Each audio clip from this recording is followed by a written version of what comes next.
Tu veux savoir ce qui se passe quand un flic raciste pointe une arme sur une juge noire en plein tribunal? Non, ce n'est pas un film. C'est arrivé. Et pas dans une grande ville, pas dans une zone à risque, mais dans un vieux palais de justice tranquille à Valmer, une petite ville du sud, là où tout le monde connaît tout le monde, sauf ce qu'il faut vraiment savoir. Le flic s'appelait Damien Roussel. 15 ans dans la police, une armoire remplie de médailles et un dossier long comme le bras que personne ne voulait ouvrir. 12 plaintes, 5 enquêtes internes et toujours cette même conclusion, aucune faute relevée. Sauf que cette fois, il était accusé d'avoir fracturé la clavicule d'un ado noir, sans raison, sans avertissement, juste parce que l'ado avait eu le malheur de croiser son regard un jour de pluie. Et face à lui, pour la première fois, quelqu'un qu'il ne pouvait pas intimider. La juge, Maya Lambert, une femme noire, droite comme une colonne, voix calme mais tranchante, le genre de personne qui vous fait baisser les yeux sans élever la voix. Elle n'était pas là pour venger. Elle était là pour faire ce que personne n'avait fait pendant 10 ans, l'écouter et le juger. Dès que Roussel l'a vu, son regard a changé. Pas de bonjour, pas même un hochement de tête, juste ce petit sourire tordu, celui qui dit « t'as pas ta place ici ». Et tu sentais que ce procès n'allait pas être un procès comme les autres. La salle était pleine. Pas de journalistes au début, pas de caméra, juste des maires, des voisins, des anciens collègues qui avaient trop longtemps fermé les yeux. Tout cela pour voir si cette fois, la justice allait enfin parler. Et ça a parlé, mais pas comme on s'y attendait. Au début, les débats étaient des classiques. Témoignages, enregistrements tronqués, rapports médicaux, l'adolescent avait une côte fêlée, des marques aux poignets et une peur dans les yeux qui ne mentait pas. Les images de la caméra piétonne, coupées au bon moment, l'audio, modifié. Mais personne ne voulait l'admettre. Puis ils ont appelé un témoin inattendu, Hugo Tran. Un simple technicien informatique du commissariat, petit, lunettes épaisses, l'air discret.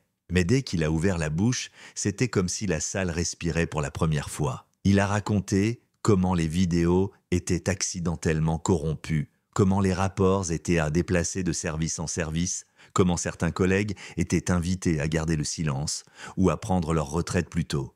Il n'a pas élevé la voix, il n'a pas pleuré, il a juste déroulé les faits, un par un, comme des pièces de puzzle qu'on croyait perdues, et là Roussel s'est tendu, tu le voyais. Les mâchoires serrées, les mains crispées, le pied qui tapait doucement. Il n'était pas prêt pour ça, mais le vrai choc est arrivé plus tard, quand la juge a autorisé la diffusion d'un enregistrement audio jamais vu auparavant. C'était court, mais suffisant.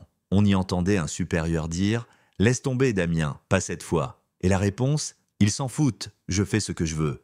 Et puis, le silence, mais pas le silence normal, le silence dense. Celui où tout le monde comprend que la vérité vient de se poser là, en plein milieu de la pièce. C'est là que tout a basculé. Roussel s'est levé, doucement, trop doucement. Il a mis la main à l'intérieur de sa veste. Certains ont cru qu'il cherchait un mouchoir. D'autres ont su tout de suite. Le bruit du métal contre le tissu, ce petit clic si discret et pourtant assourdissant. Il a sorti une arme, compacte, noire, illégale dans ce contexte, et il l'a pointée droit sur la juge.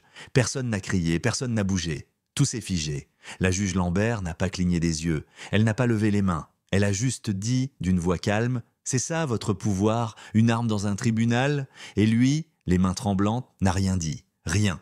Parce que ce n'était pas du courage, c'était de la peur. Peur de perdre, peur de ne plus dominer, peur de voir le système qui le protégeait s'écrouler. À ce moment-là, les portes ont explosé, littéralement. Équipe d'intervention, commandée par capitaine Aïcha Mendes, bouclier levé, fusil pointé, ordre hurlé. Lâchez l'arme, à genoux, trop tard.